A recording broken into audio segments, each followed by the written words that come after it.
Hello everyone, Nyonstar here, and I've been a fan of Warrior Cats since I was 11 years old. Before I go into my usual blabbing about my history, I'd like to get one thing straight.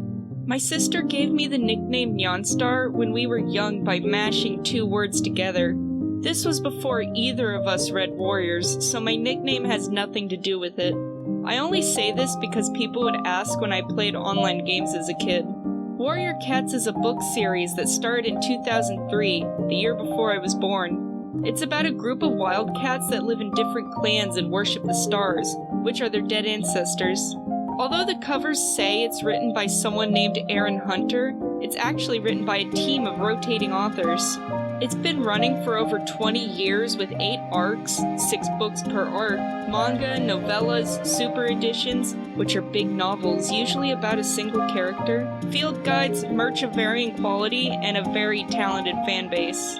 My first run-in with Warriors was when I was trying to come up with my own stories. I was in elementary school and I loved coming up with random standalone stories. I was thinking up something about a catgirl assassin or something, and I told my sister I was gonna call it Warrior. My sister informed me there was already a book about cats called Warriors, and she showed me a book fair pamphlet that showed the covers. I was pretty annoyed. The next time I heard about Warriors was in the library. There was this girl that was obsessed with the series, and she didn't like anyone else reading them. She'd guard the shelves and hiss at anyone who came close. It wasn't until middle school that I read Warriors. My sister had read some of the books by this point, and loaned the first 3 books to me. I enjoyed them a lot, and then I started renting them from the school library. The middle school library had a whole corner full of Warriors books, and I'd sit there whenever I went. It became my corner. I finished up the first series, and my sister and I started reading the new Prophecy books. I only had so much time to rent books, so after reading Moonrise, my sister stopped reading them, because there just wasn't enough time for both of us to get through a book before it had to be returned. I read Dawn after that, but my hyperfixation on Warriors ended, so I put the series down for a while. I moved on to Percy Jackson after that. In the 8th grade, after finishing a series I won't mention, I decided to go back to Warriors. I read through the first 2 series throughout the school year, and then I read the site. Unfortunately, the school year ended, and so did my access to the middle school library. I tried to read Dark River on a PDF, but I hate reading PDFs. They give me headaches. So once again, I put the series aside. It wasn't until late 2020 when I got back into reading Warriors. I'd been watching a ton of Warrior Cat videos, and it started my hyperfixation again. I wanted to read the whole series again. My dad took me to the library to see if we could get any, but they only had like 5 books from later arcs. So my dad bought me the first 6 books, and Firestar's Quest to tide me over before Christmas. For Christmas, he got me the new Prophecy, and then he got me Power of 3 and Omen of the Stars. I burnt out after Fading Echoes, I think, but luckily I got back into it pretty quickly, and I just had to skim through the 4th art books I did read. After finishing Omen of the Stars, I decided to start reading the side material. I bought Blue Star's Prophecy and Crooked Star's Promise myself, and my dad got me Tall Star's Revenge, Yellowfang's Secret, and SkyClan's Destiny recently. I want to read the classic manga next, then most of the novellas and the field guides last. Then I'll get into the Dawn of the Clans series. Yeah, I haven't read any of the newer stuff, but I've been in the fandom and watching videos, so I know a lot of the modern plots and characters. When my dad was buying the Prophecy Begins arc, he bought whatever was cheapest without caring about the covers. That ended up with me having the first 4 books in the new covers, and the last 2 in the classic covers. I'm someone who cares a lot about book covers when I buy books, so it kinda bothers me that they don't match up. The rest of my collection has the classic covers. I'm thinking I can buy the rest of the new and old covers and just give the new cover set to someone else. Though I should probably do that after I catch up, so I'm not spending anything on books I already have. Let's switch things up and talk about my favorite characters.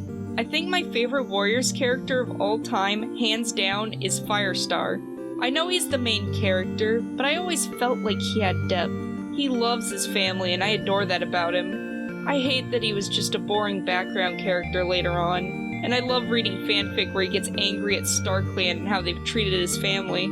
I've also always pictured him like how he is on the original Into the Wild cover, bright orange and no stripes. I don't really care if he's portrayed as a tabby, but I always see him as a ball of light. My second favorite is Ivy Pool. I started liking her because of fan art and fan songs. When I got to Omen of the Stars, I didn't like her as much as I thought I would, but I still like her a lot. My third favorite character is Shadowsight. I haven't actually read the arc he's from, but from what I've seen and heard from the fandom, I love him and I'm excited to meet him. I like a lot of other characters like Jayfeather, Hollyleaf, Squirrelflight, Dovewing, and Brightheart, but I don't know how I'd rank them in my favorites list. My favorite arc so far is still the first one. I feel like it's good enough to stand on its own, and it has the least amount of noticeable errors. Since the Warriors series is written by so many authors at once, a lot of them split between projects, mistakes happen all the time. I feel like the Prophecies Begin books were better written. Before there were like a million side stories and plot threads that needed to be kept track of. I'd recommend that if you ever want to read the Warriors books, start with the first arc and then go from there if you want to read more. I know the scope of the series can be very intimidating, but if you focus on just the first 6, then it becomes way easier. I've been thinking of getting my dad into the series, since he does like YA novels, but I think I'd only recommend the first series to him, since they kinda go downhill a bit from there. I know going from the quality first arc to the divisive second arc is a bit jarring for a lot of people. I still love the Warrior Cats books. They may not all be bangers, but I enjoy them a lot. It's created a community of some of the most talented artists I've ever seen. It's inspired countless art pieces, multi-animator projects, and many, many fanfics. And maybe as a kid I started writing my own fanfic about a clan I created, but that's a story for another day. Stay safe and may StarClan light your path. Thanks for watching! Bye!